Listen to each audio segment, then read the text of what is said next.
Thank you very much. I'd like to thank the organizers, and I'd like to thank Veronique specifically for this kind invitation to talk here. So in my former life, before I came to Luxembourg, I spent 10 years at the Fritz Haber Institute, and the Fritz Haber Institute in Berlin, of course, is a very prominent place that is widely known for research in catalysis. And back there, I did a lot of work on catalysis, which did not involve any machine learning, because, as I said, this was in former life. And since coming to Luxembourg, my research has shifted gradually towards understanding molecular systems and biosystems. So nevertheless, Veronique asked me to give a talk, and I promised her that I would try to give some catalytic systems, and I will give a few examples. And I think as a result, maybe, of this meeting and the discussions, I might also go back to study, catalytic systems, since I think the challenge is that most catalytic systems involve a very interesting combination of chemical bonds and non-covalent interactions, and that's, of course, still remains a big challenge, I think, for machine learning approaches. So what I've been quite actually very pleased to see at this conference is this great number of machine learning contributions. And I did not expect that so many people would actually be already using machine learning so successfully for catalysis. So this is a very nice thing to see. Another nice thing that I also see, and this also reflected in my slide, is that there's more and more intersections that this field of machine learning is bringing between computer science, physics, and chemistry. And this is reflected in many different things. It's reflected in funding. So in my particular case, more and more funding actually has been coming from pharma and from IT companies such as Google. And that brings in a lot of software engineering actually to us, and also makes those companies hire more and more physicists and chemists. And I think this is actually really great development, because this intersection are only growing as a function of time. Now, I think you would all agree with me that machine learning have taken the field of atomistic simulations as a bit of a hurricane. I think that's reflected in all the contributions that we have seen. But we should not forget that the field of atomistic simulations is standing firmly on several different pillars. The first pillar is, of course, quantum mechanics. Quantum mechanics gives us the ability to compute energies and atomic forces for essentially all the different systems, including molecules, materials, and interfaces. And that's where we really have to start. And I think in many talks here, we've seen that the starting point was density functional theory or higher level quantum mechanics. The second pillar is, of course, statistical mechanics, because this allows us to carry out dynamics and compute thermodynamical processes. And for this, we need to compute converged partition functions, which is, of course, a challenging problem. And the third pillar, which I think came to us about 10 years ago, is artificial intelligence and machine learning. And usually, machine learning is viewed as something that accelerates our simulations. And that's, in fact, how machine learning methods have been used in most of the talks in this symposium. But I will also, at the end of my talk, make a remark that machine learning is not only can be used to accelerate simulations, it can lead to paradigm shifts in terms of the kind of questions that we can ask, and particularly using so-called generative machine learning, which enables us to solve the inverse problem. So how do we find materials or molecules which satisfy certain properties? Now, these three pillars, I call them the new standard model of atomistic modeling, and they have to work together. There is a true feedback cycle between them, and each of them cannot stand on their own, right? You need to carry out converged and accurate quantum mechanical simulations, you need to run your dynamics long enough, and you need to use the right machine learning architecture for the job. Right? If you have only a short-range description of interactions, you are not able to do non-covalent interactions, and so on and so forth. Now, in a more conceptual way, what machine learning in combination with quantum mechanics aims to achieve is, to me, kind of trying to interpolate between two famous Nobel Prizes in the field of atomistic modeling. And I think you're all aware of these prizes, the prize for DFT and quantum chemistry given in 1998 to John Pople and Walter Kohn, and the Nobel Prize in 2013 awarded for essentially biomolecular simulations and development of classical force fields. Now, the methods on the left, the quantum mechanical methods, they are very useful, and they, if treated carefully, give us accurate representations of energies and forces. But they're also very expensive. Now, the methods on the right, which have mostly been developed for biomolecular systems and for molecular systems, are very fast, but they are not reliable, and often they are as good as the experiment that they have been fitted to. So the idea of machine learning is kind of combining the best of both worlds. You can compute reference data with high-level quantum mechanics, and yet the cost of, or the efficiency of those potentials of force fields should be as those on the right. Now, in 2021, we wrote a review article in Chemical Reviews where we kind of surveyed what was the extent and the domain of applicability of machine learning force fields. And we stood somewhere there where you see this arrow which says present. This is present in 2021. Now, interestingly, in just 3 years, we've been able to extend this arrow quite far to the right, and we can today actually simulate proteins, full proteins, in explicit water with tens of thousands of atoms at almost, DFT accuracy. And that's something that came up only recently, but to me, this demonstrates that this combination of quantum mechanics, statistical mechanics, and machine learning, if properly integrated, can lead to breakthroughs that happen on timescales which are quite unreasonable for scientific research, actually. So they're very, very fast. So let me immediately show you what we can do today. This is not the largest system we can do, but I think it illustrates what is feasible. So in most applications that we have seen here to catalytic systems, you have just a few degrees of freedom. But in molecules, they are very extremely flexible systems. So this is a biomolecule. This is in particular polyalanine system, right? So you have 15 alanine residues. And this, of course, the system folds into a helix. And it folds into a helix actually in vacuum or in water. It doesn't matter. Of course, the folding process is very different. But so what I'm showing you here is a result of a collaboration between my group, TU Berlin, the group of Klaus Robert Müller, and Google DeepMind. And this has been done over the past 3 years. The main problem was actually creating the reference data that would allow to do the simulations, very accurate DFT plus MBD, many body dispersion reference data, and also create a software engineering that connects all of those different packages to actually enable the simulations. But today we can do that, and as a result, let me show you again the dynamics, we learn something very interesting. So first of all, we learn how this protein folds. So we start from the unfolded state. We do fully folding simulations without telling where it has to fold. And we find that the folding is extremely collective. It's not the local hydrogen bonds that determine the folding process, but basically the peptide is making a wavy structure which then collectively goes into the native alpha helical state.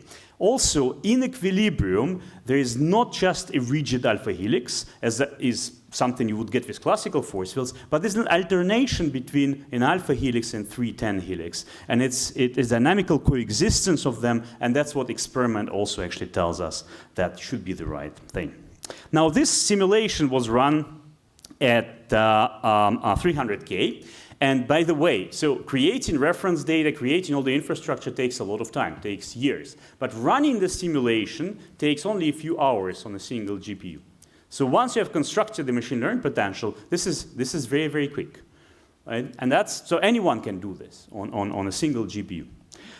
But we can not only run this, we can run simulations at different temperatures. We have clean room conditions. We've obtained these quantum mechanical forces, and we can run simulations at any temperature, at any pressure, at any environment. And what we can then do is compare to experiment, and the gas phase tells us that this helix has to decompose, has to unfold at about 750 K, and that's exactly where we see the unfolding happening from 700 to 800 K. And so, again, all the simulations take less than a day at this moment. And of course, you know, the simulations are not restricted to these particular systems. You can do them for any other protein. You can do this for this protein in explicit water as well. And so I think, to me, this is really a paradigm shift in the kind of calculations we could do now. Now, molecules are very flexible, and molecules usually don't have many symmetries. But materials are different because materials have a lot of symmetries. Now, from one perspective, symmetries are complicated because you actually have to have mathematical structures in your machine learning algorithms that take care of all those symmetries. On the other hand, if you properly take care of the symmetries in your machine learning architecture, you will need much less data to have an accurate machine learning force fields. So that's what we have done with the approach we call BigDML for Bravais-inspired gradient domain machine learning. It's a mouthful. But that's an approach that is based on nonlinear kernels. Kernels have been mentioned several times during this symposium, and that enables us to treat periodic materials with all their symmetries, including periodic boundary conditions, local symmetries, translational symmetries, and rotational symmetries as well.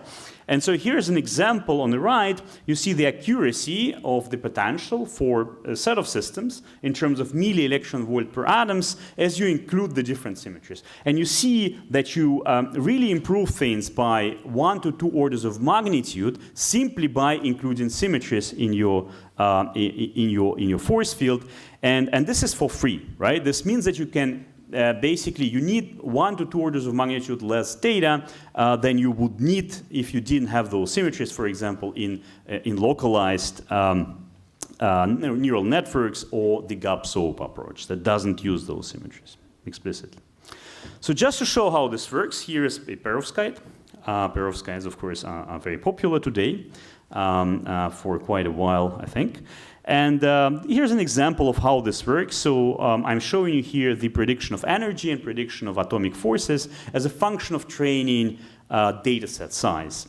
And if you look back about 5-10 years ago in the construction of machine learning potentials, usually people train them on tens of thousands or millions of configurations. In this case, in order to get an accuracy of 0.1 milli-electron-volt per atom, which I think is essential to get accurate predictions, you only need about 1,000 data points from density functional theory. So 1,000 data points means 1,000 geometries with their atomic forces per each atom.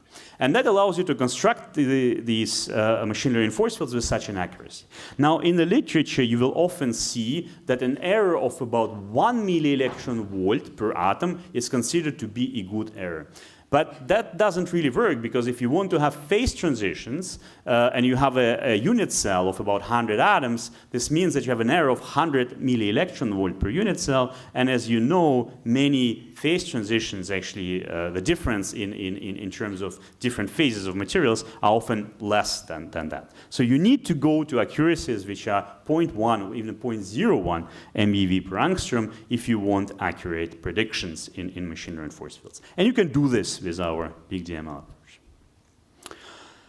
Now also, sometimes machine learning force fields seem a bit like magic.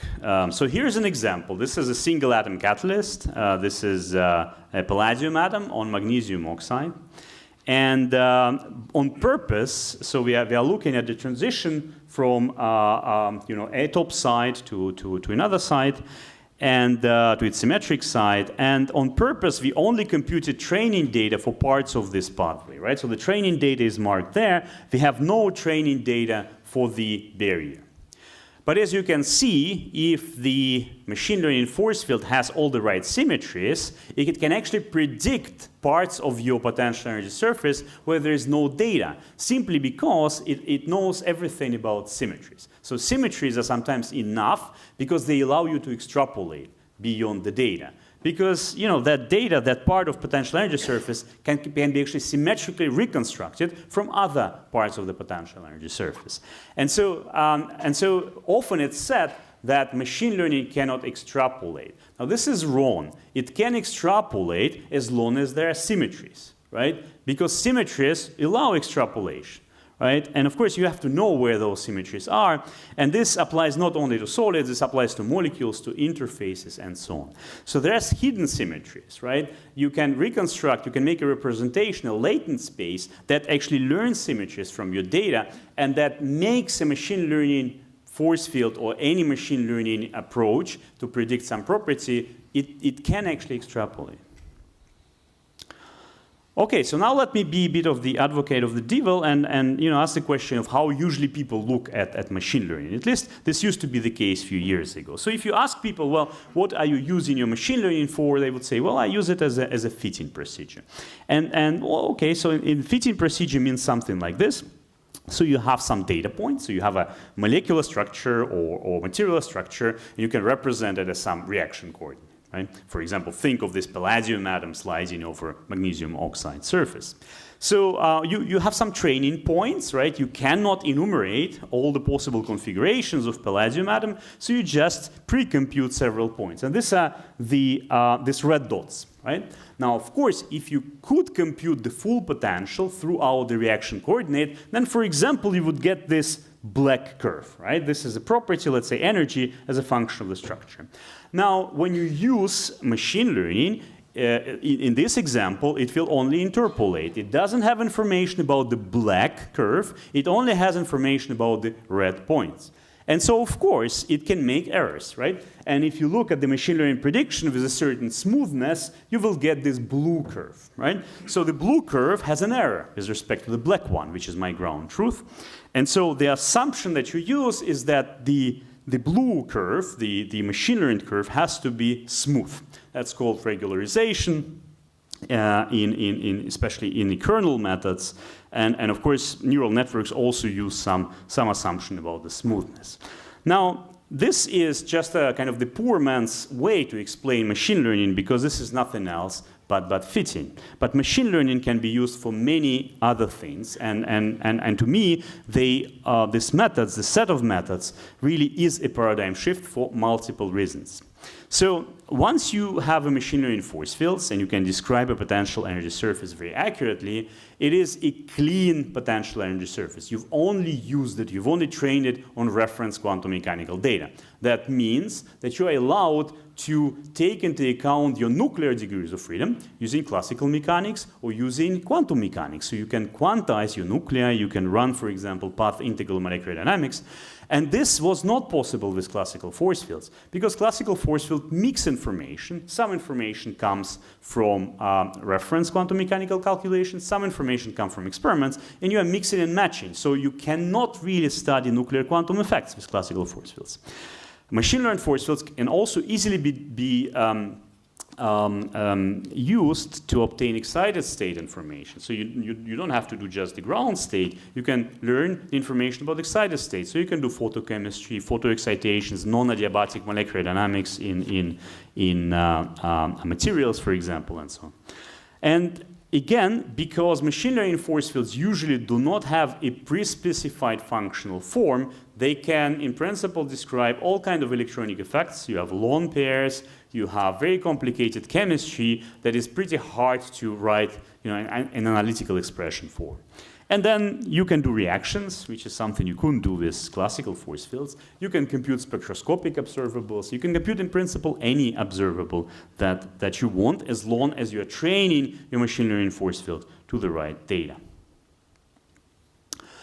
Now, machine learned methods, or AI and machine learned methods in chemistry actually extend much further than just machine learning force fields, of course. So this is an example from another chemical review paper in 21, where we looked at the usage of different keywords in AI and machine learning keywords in different divisions of the American Chemical Society. And we divided this plot in two timelines. So you have 2000 to 2010 on the left, and you have 2011 to 2020, so 2 decades. As you see, so the red means that there is a lot of usage of AI machine learning in a certain division, and white means there is no, or cross means there is nothing. And as you can see, this plot becomes quite reddish from 2011 to 2020. If you plot all occurrences of the keywords, of AI ML keywords in the physical chemistry division, you see that it shoots super exponentially. And that continues, right? This was a plot from 2021. If you do this today, this becomes more and more and more reddish. Okay, so now I've told you that we need to combine these 3 pillars. Quantum mechanics, statistical mechanics, machine learning. But it also has influence on how theoretical science is actually done. So in particular, we need experts in all these different fields. You cannot have a software engineer or a computer scientist who becomes an expert in quantum mechanics or statistical mechanics. You know, he can do it. In fact, my bachelor degree was in computer science, but I've dedicated a decade to learn quantum mechanics and statistical mechanics, at least. And it can also happen vice versa, right? Physicists and chemists are very good at using computer science tools sometimes, and some of them become good software engineers. But usually, it's more pragmatic and it's quicker to actually combine expertise. And for this reason, actually, many of our groups, I think, have become larger and larger over the years. This is some old picture of my group, and all these endeavors are pretty interdisciplinary. So you need experts in physics, fundamental physics, you need experts in chemistry, you need experts in computer science, you need mathematicians, and they all have to work together. So my role has more and more become really combining all these different disciplines and making sure that people can collaborate productively in such highly multidisciplinary science. So now let me go through each of these pillars and demonstrate how they fit in a single picture, and how do we enable, by combining these 3 pillars, how do we enable new kinds of simulations. So let me start from quantum mechanics. We have heard quite a lot of talks here showing the accuracy or inaccuracy of different approximations to electronic structure calculations. So the electronic structure calculation method that I have been developing and using is the so-called DFT plus MBD method. DFT stands for density functional theory, as you all know, and we prefer non-empirical functionals such as PBE or HSE or PBE0, and MBD stands for many body dispersion. That's a method to basically describe long-range electronic correlations that are missing in semi-local or hybrid density functional theory. This is a method that is applicable to any molecules, any materials, any interfaces, and in particular with the last variation, which is called MBD-NL, we have demonstrated broad applicability across wide chemical space. Now, it's implemented in most good packages like VASP, like FHI-AIMS, like density functional tight binding, and even in actually force fields recently. I'd like to show an example of how this works, or why do you need this level of accuracy. And my example actually comes from the organizer of this conference, Veronique, who actually looked at metal organic frameworks, in particular metal organic frameworks that can encapsulate, for example, CO2. And so they've created quite a large range of potential geometries of MOFs, and they've looked at the capacity of those MOFs to store or absorb CO2. And what they've demonstrated is that you need actually the accuracy given by DFT plus MBD to reproduce experiments. So if you look at the left plot here, this is an excess uptake of CO2, and on the right you have heat of absorption of CO2, and you have different curves. You have 3 different experiments. They roughly match each other for different pressures and uptakes. And what is interesting is that the classical force field, UFF, sometimes it gives qualitatively correct result, but quantitatively it's pretty wrong, especially you see it here for the heat absorption. It has a completely different behavior than experiments. If you look at DFT plus pairwise dispersion using the TKATCHENKO-Scheffler approach that I have developed, or the Green-Medi-3 correction, well, they are not so bad, but they don't reproduce experiment quantitatively. And only when you go to DFT plus many-body dispersion to include many-body electronic correlations, you actually reproduce the experiment quite well, both for the excess uptake and also for the heat of absorption. Sorry.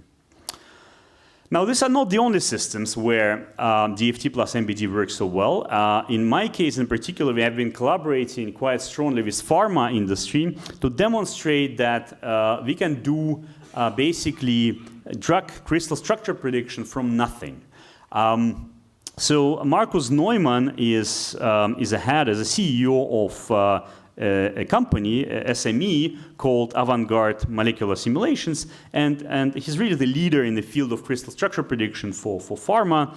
And we've demonstrated together with him and Johannes Hoyer, who was a PhD student in my group, that we can do crystal structure prediction without having any information from experiments. So we've won 2 blind tests of crystal structure prediction in 2016 and 2022.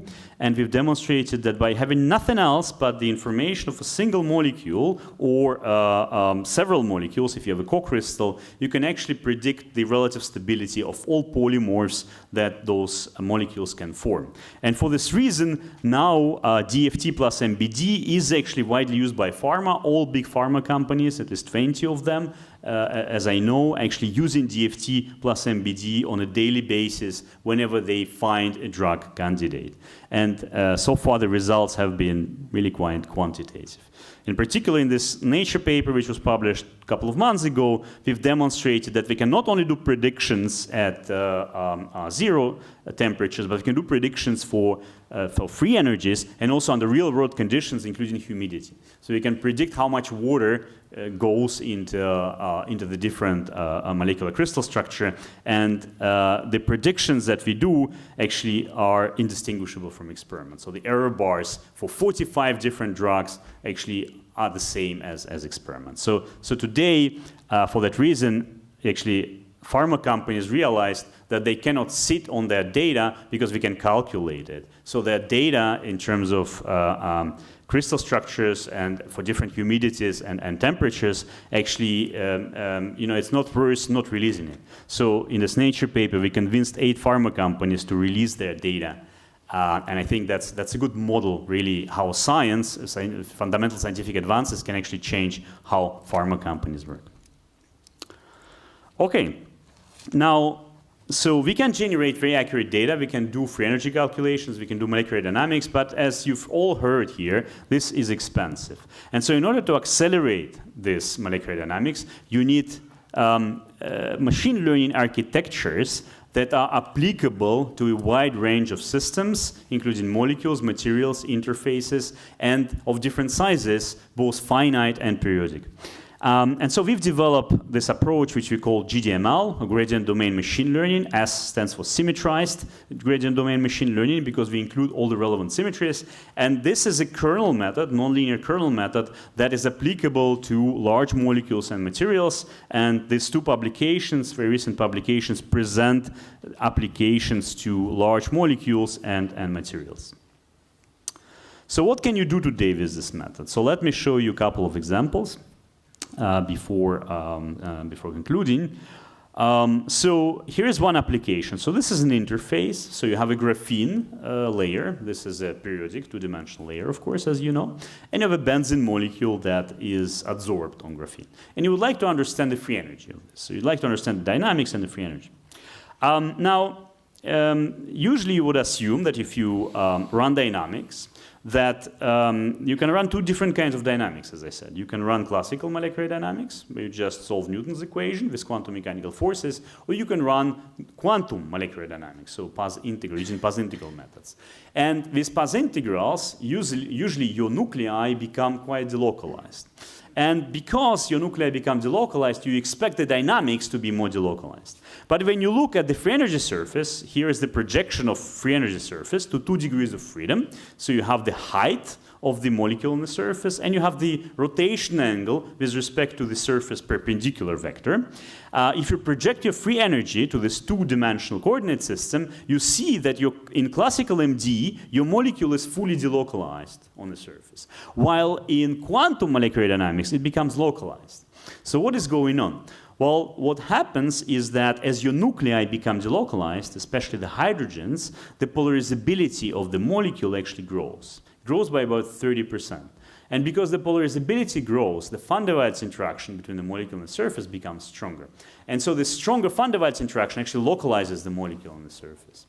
And so it's a really counterintuitive effect. For that, you need to run full molecular dynamics. You need to compute this free energy surface. And this you can only do, of course, if you apply a very accurate machine learning force field that has to include all the local chemical bonds and the non-covalent interactions between benzene and graphene.